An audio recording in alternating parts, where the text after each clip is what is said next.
break here, man. I'm here.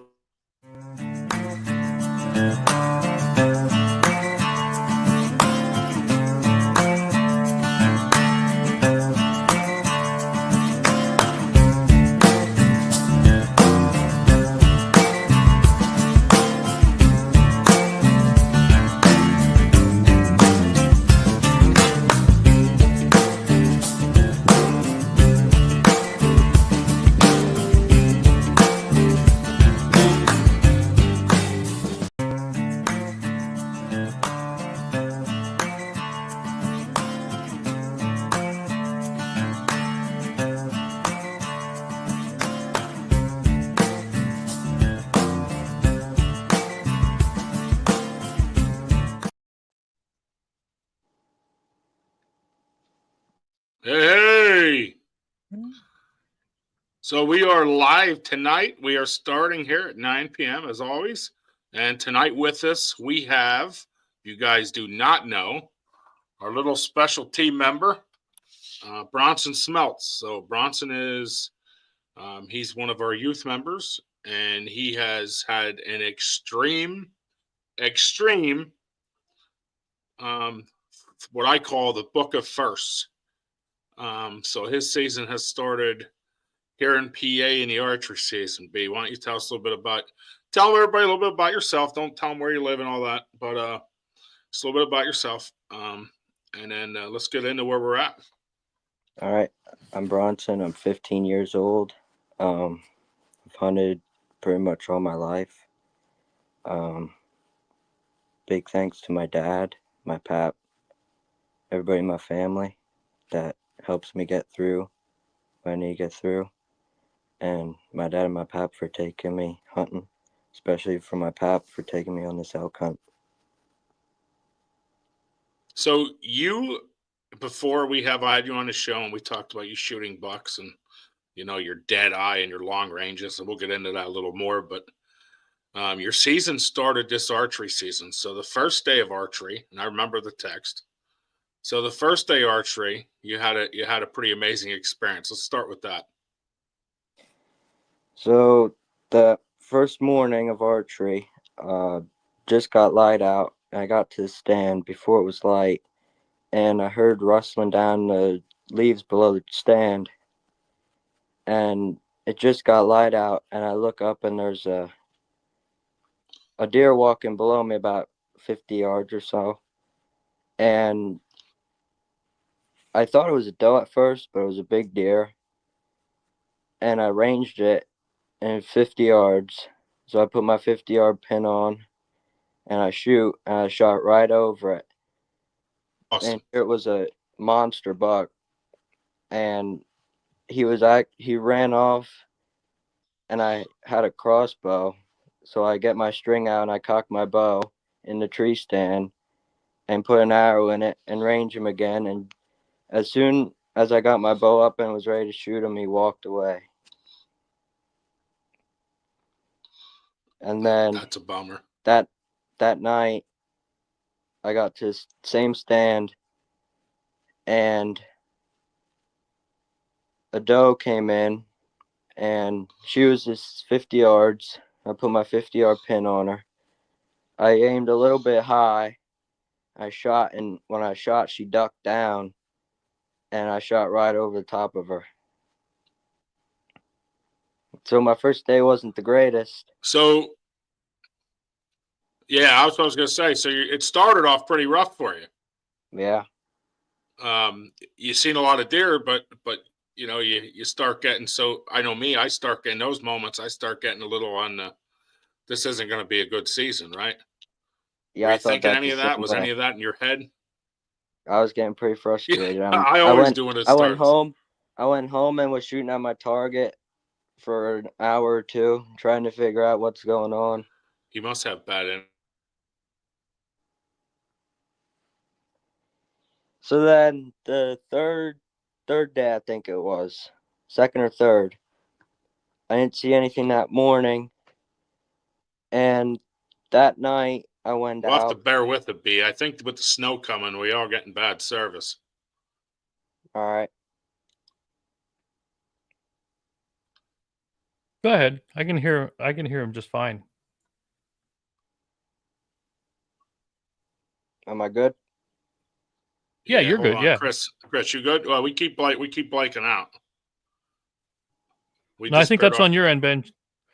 I think that's on your end, Ben. I can see everybody fine. Oh, okay. Well, go ahead then. I'm sorry. Maybe it's me getting bad service.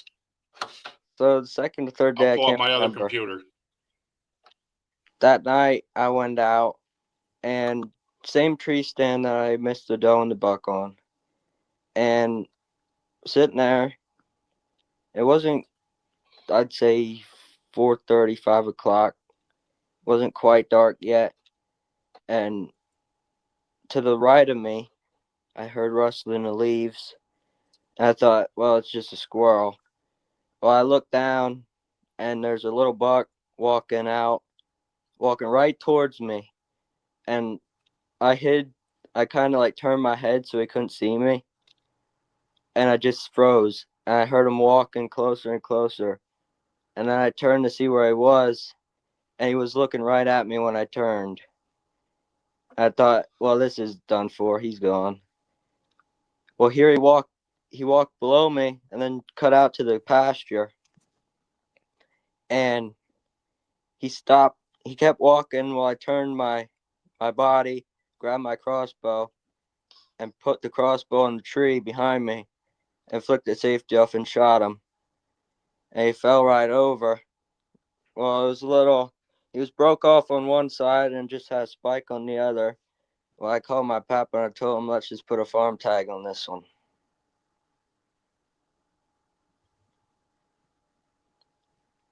So that started a little different for you. Season was a little different.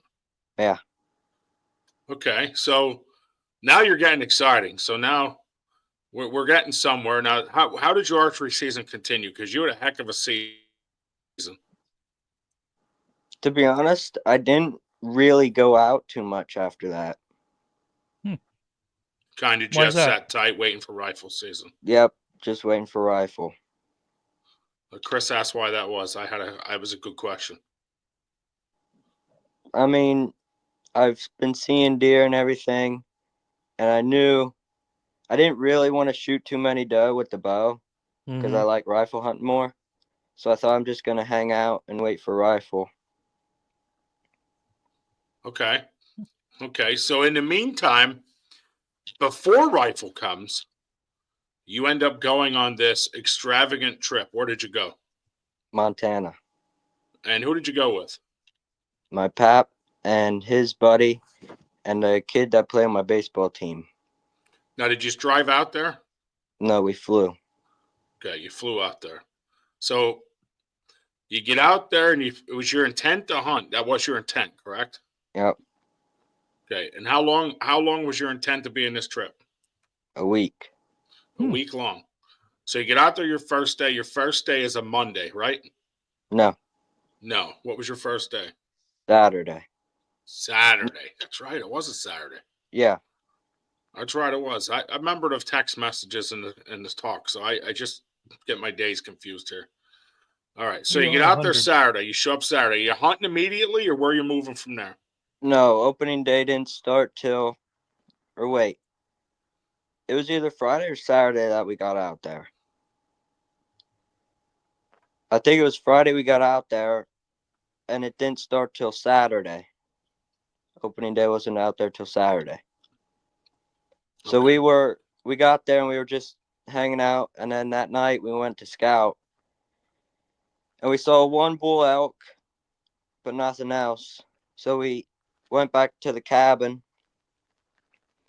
And then Saturday morning, everybody went out. There were 6 guys. And everybody went out, and my pap called it 16, area 16. So I got out there, and me and the guide and my pap went to 16. I sat with the guide, and my pap went up on the ridge by himself. And that morning we saw about 200 elk. Wow. Okay. But they were like a mile away. Well, dude, you're dead eye. You could have took them.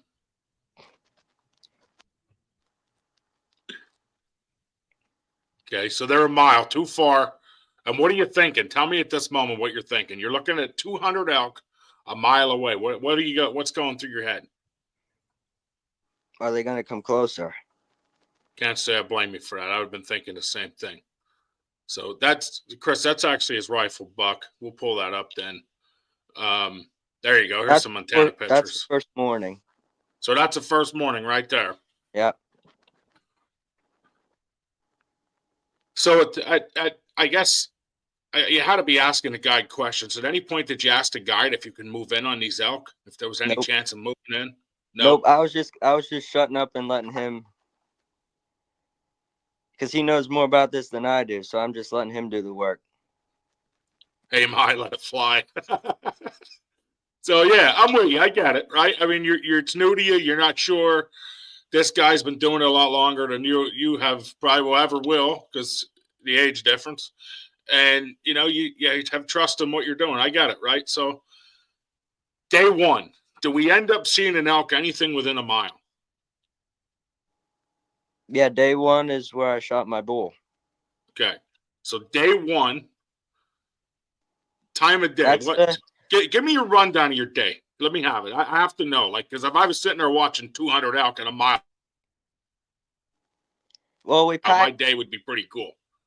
There was a cook that was in the cabin that cooked us breakfast, lunch, and supper, and he packed us lunch, and we took the lunch with us, and we were thinking, should we just sit here all day and eat our lunch? But then me and the guide said, we're going to go back to the cabin. And we went back and we ate lunch there. And then that night, we went up on the mountain and we had to go on horseback. And so how was that? Did you ever go horseback before hunting? No. Okay, so how was that? Tell me how that experience was. Well, I never rode a horse before, so I didn't really have the control. I didn't really have the feel of the controls, so I gave the lead rope to the wrangler, and he just held onto the rope and just pulled the horse along. But those horses are so old, they can just be let go and they know where to go. Because they've been doing it for so long. Yeah. So were you nervous? I need to know. Were you nervous in this horse? Yes. Any very steep cliffs or hills? Yeah. Yeah. So you're climbing up through here. Now you're in where? Montana, right? So we're in grizzly bear country as well, right? Yeah. And the meaning of these horses, are we seeing any grizzlies? The guide told us that they only ever saw 2 grizzlies. Okay, well that's good news. It cuts down in the nerves a little bit, right? Yeah, but they told us if you see one, you shoot it. Oh, get out, really? So, all right. So let me ask this before we keep going. Did you have any mindset if you wanted to see a grizzly to shoot it? Yeah. Yeah, I would have too. I'd have been like, dude, I want to see one just to shoot it. So you're climbing up on horseback, and what happens from here? We get to the spot, and the guide calls this the shooting gallery, where me and my pap went that night. And that night, we were sitting up at the shooting gallery, and it was out there, it's 2-hour difference from here. So it was about 5:30, maybe. 5:30. And what are daylight hours out there? What times it get dark out there? 7. 7. Okay. So we get up there, and we're just sitting there. And it comes to about 6 o'clock, 6:30. And me and my pap haven't seen anything. And there's a guide and another guy that was on the hunt. He was from Oklahoma. And that night he said they were talking about guns that they can use to shoot deer down in Oklahoma. And the Oklahoma guy asked if Pennsylvania people are allowed to shoot deer with ARs. And we said no. Well, that night, that guy that asked that question was about 50 yards below me and my pap. And these two elk came out together. And I tell my pap, and I get behind the gun, and he's looking through these little binoculars. Well, he realizes he has a bigger scope, so he just looks through the scope. And the one that we decide to shoot, the spread is not wide, but his mass was heavier than the other one. The other one was wider, but not as much mass.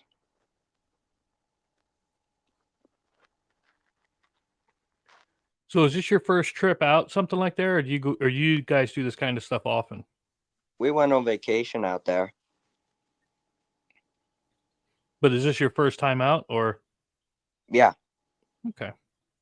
Now, in that picture you have up pulled up, if you can zoom in on that gap there between the trees, there's 3 trees lined up out through farther. Yeah, right there. That's where the elk was. He came out there in that opening. And that bottom tree, he came out and he was quartering away from me. So I held right on his shoulder. I pulled the trigger. And these elk are so tough that the 6 shots we put into it, none of them exited. So I did talk to your pap a little bit on the story. So go deeper into this story, because it's a pretty cool story your pap told me. Because your pap told me that he second guessed. He didn't want you not getting your first elk and missing it. So your pap said to me that you both lined up. Now, correct any of this story if I'm wrong. That you both lined up on the same elk. There was 2. And he said, I had to make sure that B didn't lose this elk. This was his first elk. Yep, he said, I left B shoot first. Right? Is that true? Yep. So what happened? Tell us from there. So I take the first shot, and I at first thought I missed it, but my pap thinks I hit it. Well, like a split second later, he shoots, and then the elk he jerked a little bit, and then he started to walk up the hill farther, and then I shoot again, and in the meantime, when I shot my second shot, my pap turned and looked at the other elk and was thinking, should I shoot this one? Well, when my pap was looking at the second one, I snuck another shot in there. So I shot 3, and then my pap fired one, and that's the bullet hole you can see there behind the shoulder. That one's his. And then I shot again, and that one was in the rib. And then my pap shot and hit in the neck and cartwheeled it. So one of the cool stories that I got from your pap was there was 6 shots total in this deer. 5 shots hit. Now, the coolest part of that story, yeah, everybody's like, oh, well, there was, so okay, they shot 5 out of 6 shots. But this was no 50-yard shot. No. What did you range these animals at? 326. What were they ranged at? 326 yards. Right? Yep. And you connected 5 out of 6 shots. I'd say that's pretty impressive on a running animal, on a moving animal. That's pretty impressive. Your pap told me hunting, so that's something you should be proud of. He said, I should have just trusted him and shot the other one because I knew he wasn't going to. He's pretty confident. And I said to him, all the squirrels and rabbits you shoot, at groundhogs, at long distances, you're pretty confident in what you're shooting. So I think it's pretty amazing your yardage. Now here's a picture of this Chris has pulled up. So anybody watching live, this kid is 15 years old on his first Montana trip, and he lays this on the ground. I mean, tell me that's not amazing. What an opportunity. I mean, so I'm gonna ask. I would ask anybody in this situation. What is your reaction to this moment? This elk hits the ground. You know you got it. What's your reaction? I look at my pap, and we both smiled at each other. And then we both gave high fives. And then the phones came out, and we were calling my gram, texting everybody. Okay, so after the initial jump in adrenaline from hitting it, right? When did it hit? Oh my god, I gotta pack this out. When we got there and looked at it. Yeah. What did And it weigh? then If you don't mind. we didn't get it weighed. And I don't know the spread of my elk or my mule deer. We didn't get that either. But the guy from Are you getting them mounted? Oklahoma, yeah, shoulder mounts. The guy from Oklahoma and Elton was the other guide. Elton and the guy from Oklahoma came up to me and my pap, and Elton called Quincy the wrangler, and he's in charge of the horses. And Quincy came up with the horses, and Elton was cutting up the elk, and they do this so slick out there. It's incredible. Like, Elton wanted us to hold the legs for him to skin out, but he did the rest of it. Now all this gets packed in bags and taken out on horses, right? Yeah. So the day's done. You go back to the cabin. I mean, I'm sure you're so excited. I know I got pictures. You got to be excited and crazy. So the day's done, and what's your thought process going to bed that night? Like, are you like, man, this is it. I'm not shooting anything else. Or you know, man, it's Pap's turn. Like, what were you thinking at this point? You hit this moment. What goes through somebody's head at that moment right there? Well, the elk's down. Now let's get the mule deer. Okay, so you mentally were focused on, now I need a muley. Yeah. All right, fair enough. So that's day one. So all this action happens on day one. It's amazing. We don't even get past day one, and we already got our first elk on the ground. So, Chris, let's go back to that elk. So we got an elk on the ground, and we're focused on that. Okay, day's done. We go into day two. What's day two happen in Montana? Nothing really exciting happened. Nothing on day two. How about day three? Nothing. Nothing. Just scouting a couple, seeing a couple. Yeah. No shooting. No big ones. Nope. Not even in the distance. All right, fair enough. How about day four? Nothing. Nothing. Nope. So day five. Day five is your last day. Let's see. So that was your last day there, right? Yeah. Okay, so day five. Let's go to day five. So we shoot an elk day one. Day five, Pap. Nobody else shoots one.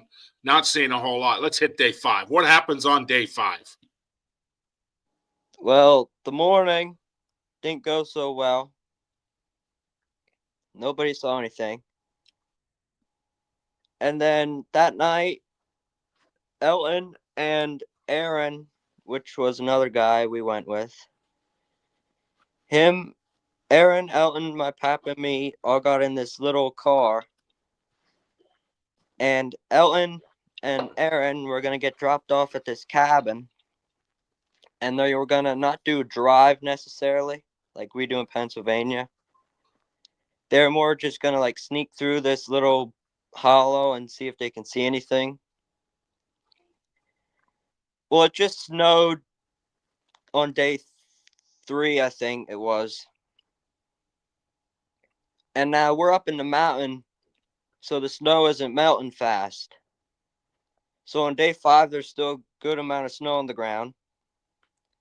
And you can see fresh tracks and everything.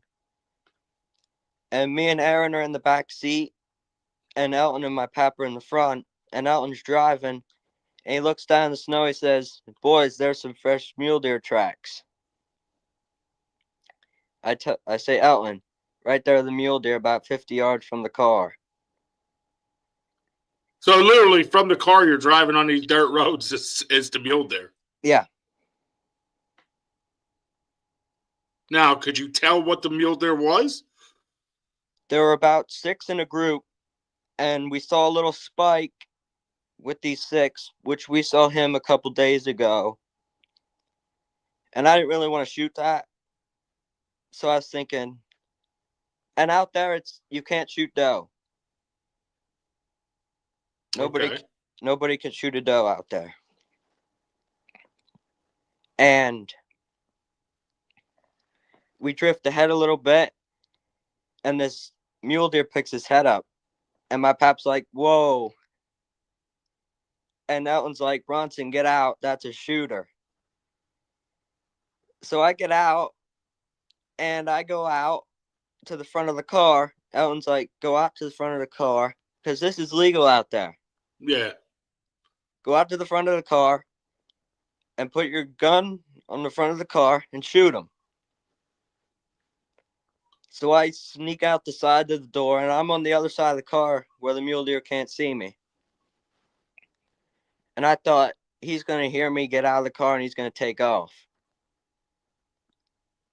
Well, I get to the front of the car and throw my gun up and put him in the scope, and I had a clear shot on him. I shot him right above the shoulder, and he fell right down. And I look back in the car, and Elton and my pap are looking at this mule deer. And then I look over at my pap, and he looks at me with a huge smile on his face. And my pap gets out of the car, and we walk over this thing. And looking at it when it was standing, it didn't look this wide. But it's a dandy. That's a beautiful buck. So in 5 days of Montana, 5 days on a 5-day trip, basically, you went from killing an elk on the first day to now taking a mule deer on the last day. Yep. And I mean, you can see as Chris zooms in here, that's no little buck. That's a beautiful buck. It's a 5x5, right? Yeah. I have the horns laying here in my room. So you're not shoulder mounting that one? I am. You are. Yeah. So I think that's insane that that's your first time and you end up with an elk and a muley. Now, what tags do you have when you go out there? Is there anything else you can kill while you're there? An elk and a mule deer you get automatically. But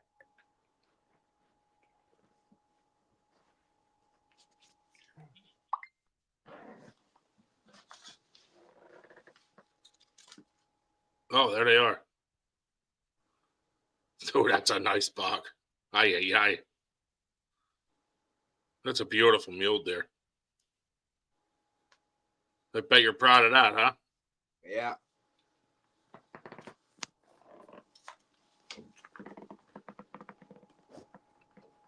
So you got a mule deer and an elk tag as you go out here. What else? Is there anything else you can kill or harvest while you're out here? You can buy a wolf tag. A wolf tag. Did you have one? Yeah, we bought one. Did you see any? Nope. No. Now, are they? You said grizzly bear. They've seen twice. Do they see a lot of wolves out there? Yeah. They do. Okay. And I bet you they're ferocious, huh? Mm-hmm. Were you nervous at all running into one? Yeah, kind of. Were you? Yeah, I could see not ever dealing with them before, even as an adult, being a little nervous that, a wolf or a grizz might be standing around the next corner. So, yeah, I could see that. And then being a kid, that really throws a damper into the, you know what I mean, where it's at. Now, Well, I want to ask real quick. And the coolest part is, yeah, go ahead. Who was the guide that you went with? Just to give them a shout. Oh, I can name all of them except the one. What about the company? Yeah. Yeah, what was your outfitter? PW Outfitter. PW Outfitters. BW. BW. Okay. So Just so I can get them some. yeah, absolutely. BW Outfitters. Now, before we move on to your PA, you get this incredible adventure. Your pap takes you on this incredible adventure, and you just lock in first. So now we have our first mule deer, our first elk, right? And with 5 days. Now, I mean, you can't be thinking it can get any better, right? Like, you got to be thinking this is it. Well, I didn't even think about rifle season at home. Wasn't even in the thought process. Nope. Can't say I blame you. I don't think I would have been thinking about much else either. So, how long was it once you got home that PA rifle season started? 3-4 weeks, maybe. I don't know. Not sure. So your time in between, there's really no like I'm excited for PA rifle. You kind of accomplished what you were after, or were you still? I was excited. You're still excited for the PA rifle season coming up through. Yeah. Okay, then we hit. Look at that! What a beautiful buck. So then we hit PA rifle season. Now you already harvested a mule deer and an elk in Montana. Okay, and now how's your PA rifle season go? First day, we drive, and we're going behind this guy's house, and I'm on the watch. And the drive was about, I don't know, 800 yards ahead of me, maybe. And I hear this stampede of deer coming. And sorry, I love that word. These were big deer. I thought the first one was a buck. And so I throw up the gun, and it's a doe. I'm thinking to myself, it's only the first day. I'm going to wait for a buck to come. Because I knew it was in the middle of the rut, and a buck would probably be following. And, well, what was following? A buck. Now, this was no small buck. It was at least a 10-pointer. So now we shoot our first buck in Pennsylvania. Is that a 10? No, it's an 8. That's an 8. Okay. I thought that was an 8. So a 10 comes out with this doe. Yeah.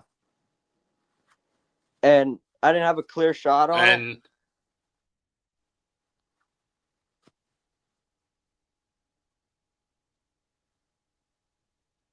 I apologize to anybody watching. There's some breakup. I think it's because of the snow coming in. Go ahead, B.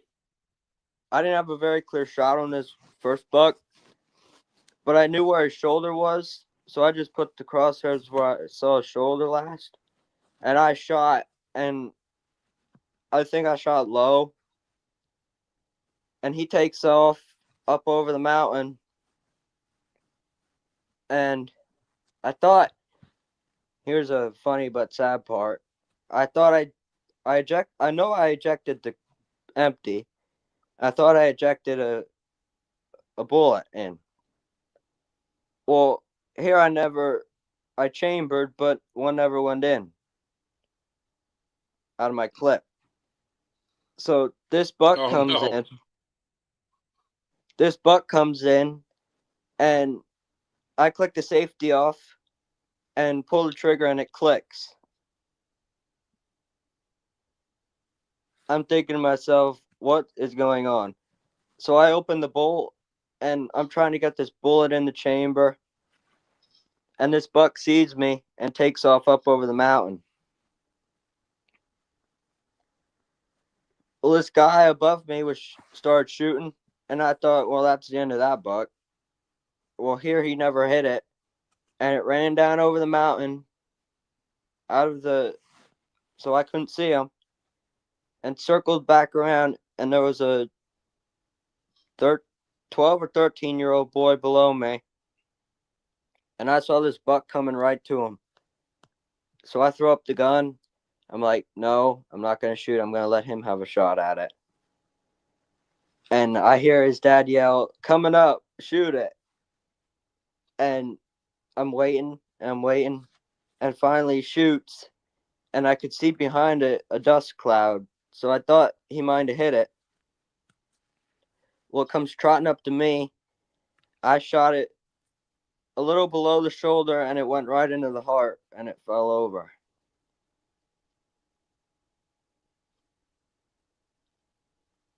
That's that dead eye thing we were talking about. 325 yards, and now on the run again. So, I mean, talk about a book of firsts. We go from an elk to a muley to our first PA buck, all within, I mean, my God, a 6-7 week period. This is insane. I mean, so what's your thoughts now? You've accomplished this, and all these firsts that many adults don't get to see. What's your thoughts now on it? I thought to myself, now I'm gonna try and help other people get a deer. Yeah, I can't say I blame you. I'll tell you this: God is good, isn't He? It's really amazing how He blesses us. And you know, hey, your pap is a great dude. He takes you on these hunts and gives you opportunity to do this, and you know that's a blessing all by itself. Just be able to experience it, but then to be able to harvest something while doing it is just a whole nother blessing. You know, it's just insane. So, and matter of fact, this season you actually shot your first turkey as well. Yeah. I took you on that hunt, and we killed your first bird as well. So you got your first turkey this year, your first mule deer, your first elk, and your first buck all this year. How does that make you feel? Amazing. Amazing. I agree. I think amazing fits it well. I would feel amazing myself, brother. I just think it's an awesome experience, and I think you're super blessed, you know? Chris, pull them pictures back up again. So anybody watching, I mean, this is his season. So season starts. I take, you know, let's we have a couple minutes here, right? We try to hit 45 minutes. So let's add a first to this session. We were going to talk about just your buck and your elk and your mule deer, but let's add another first. One of your first was spring gobbler. You never shot a spring gobbler. So let's talk about that a little bit. What was your thoughts on that? What was your experience with your spring gobbler this year? Now, you never did it before, right? Nope. So you and I set up in the tent first morning and a blind. And how many birds went off? At least 10. I think we counted 13 different birds, I think it was when we were. And then about 7 o'clock runs into, there was about 11-inch beard gobbler down below us. Yeah. And we discussed in a plan of an excitement. I know you were super excited when you seen that big bird down there. We discussed in a plan of excitement, you know, what do we do? Do we try to make a move? Do we stay here? And if you remember, I said, dude, if we move across that field, we're going to get busted. It's too open. You remember that? Yep. So we just stayed there a little while.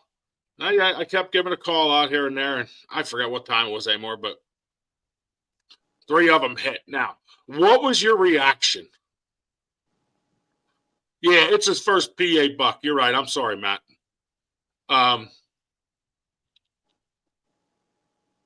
Not his first PA buck. Yeah, I'm sorry about that, bud. You're right. It wasn't his first PA buck. He has a ton under his belt. That's why we call him Deadeye. It's more first for me. It's a first because it went right in order. Boom, boom, boom. Horns, horns, horns. So what I guess I have to ask, what do you think? Because we really never talked about it, right? We're talking about first. We never really talked about it. What did you think when them birds gobbled up over that hill from us? Now we couldn't see them right away, but we could hear them. We knew they were close. What were you thinking? I see your face, but what were you thinking? This is either going to be really exciting or really sad. But really sad. Were you nervous at all? Yes. Now I know when they came up over that hill, and I said, "There they are! I can see their white heads." They were what, about 60 yards? Yeah. They were about 60 yards at that point, and I was like, "B, you're like, I can hit them. I can hit them." You were so excited. I remember. I was like, "Not yet, dude. Sit tight. Sit tight." I think you ended up shooting your bird at what, 12 yards? Yeah. I think it was 12 yards, and you shot them 3.5-inch mags. Man, when that gun kicked, oh my God, I laughed so hard at that gun kicking. I thought I was gonna knock you out of the chair. I was awesome. That was absolutely awesome. But what an experience! And those are the things. So you're talking. You want to help other people get more. Those are the things I love to do. I've shot him. I've shot a ton of buck. I've shot a ton of doe. Now, yeah, I wouldn't mind going to Montana, killing an elk and a mule deer. I won't lie. But at the end of the day, if you can help others and what you're doing, that time you and I spent together in the blind, that was incredible. I thought that was awesome. To be able to share my turkey calling experience with you and put it in your hands, I thought that was awesome. I thought it was just an awesome thing. So, you said I ain't going to shoot him and let somebody else take it because you wanted to help somebody else. I thought that was really cool. I think that's a really neat experience. If that kid would have shot that buck, you'd have been just as happy as if you did. Now, in preparation, so I got to ask this because I know we keep calling you Dead Eye. In preparation to go to Montana and, you shoot a lot of long range shots in PA. What's your preparation in doing this? Like, what were you doing to get ready to go to these places? Well, where I live, and Ben, you know this, it's open fields. So after my pap cuts the corn off, we'll take targets out and we'll set them at 100, 200, 400, and 500 yards.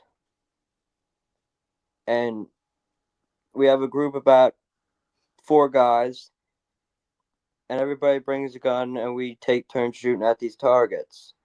And my pap's a big gun guy, and he can make all the adjustments and everything. And we were doing this for about 5 months, maybe. Getting ready every Sunday, going out there and shooting. And it never really hit me until we got out there. I'm thinking to myself, what if I have to shoot farther? And it never really hit me till I got out there that it might make you cry when you leave. Like, you might miss a monster elk, and that might be your last time you go out there.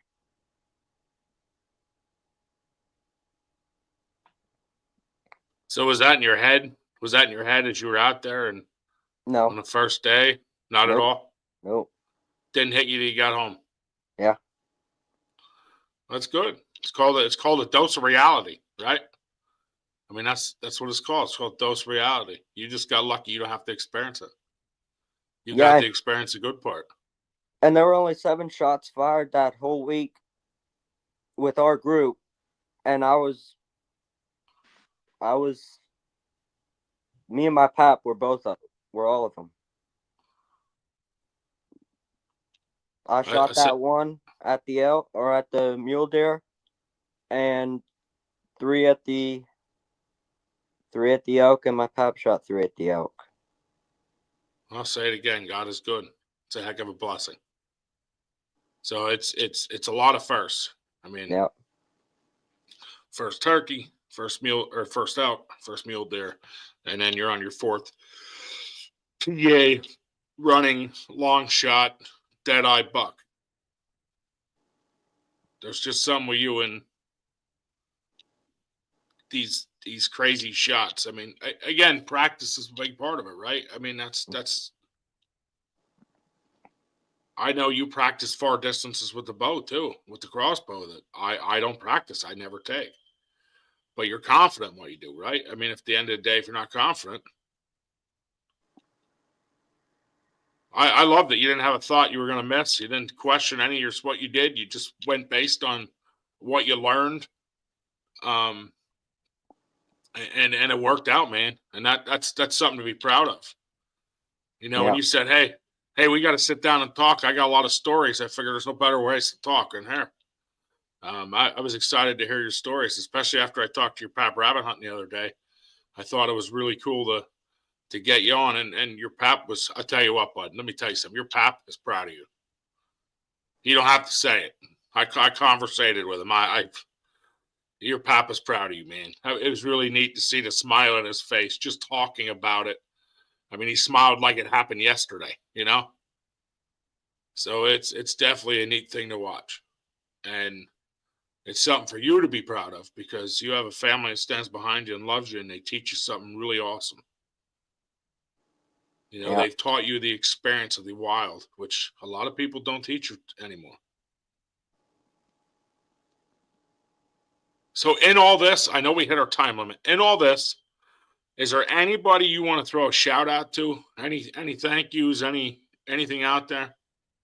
My pap, my dad, and all my friends and family. And God. And God, I think God is a big part of it. So I think it's amazing what you've done. I think they're great accomplishments, and I'm going to tell you to keep fighting hard for it, man. We got to get you filming more is what we got to get you to do. We got to get you filming more. We got to get a good GoPro in your hand. Turkey season, hopefully we can get together and shoot some better film than we did last year. I mean, your gun kind of knocked my camera over. That didn't help last year when it kicked. But we caught the majority of it.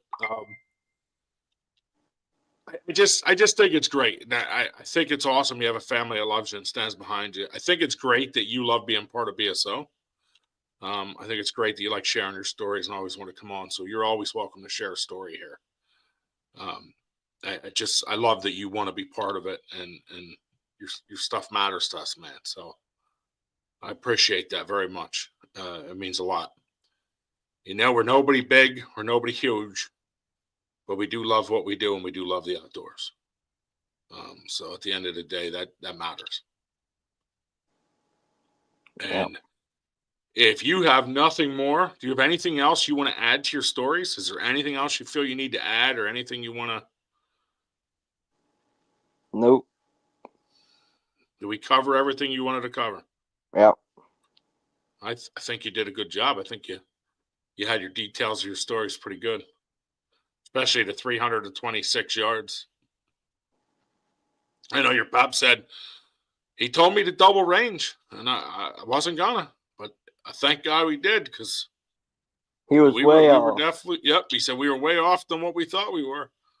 So it's great teamwork too. It sounds like in the whole process. Yeah. But I'm going rabbit hunting tomorrow. I know you can't make it. I know your pap can't make it, but I am going rabbit hunt one way or another tomorrow. So I'm going to get up early. I'm going to go out, and I'll be thinking of you. But you're going to have a Merry Christmas without some rabbits for tomorrow, buddy.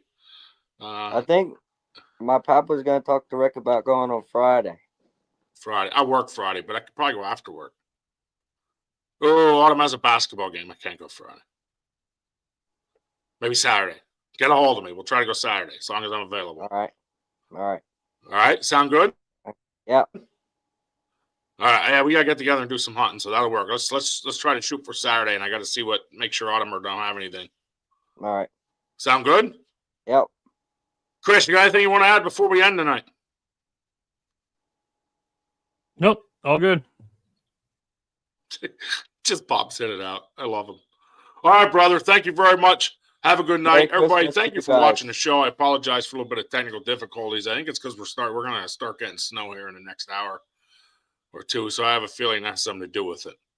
But you guys that didn't and just tuned in, Bronson Smeltz, 15 years old, shot a PA 8-point, first muley, first elk, and first spring gobbler.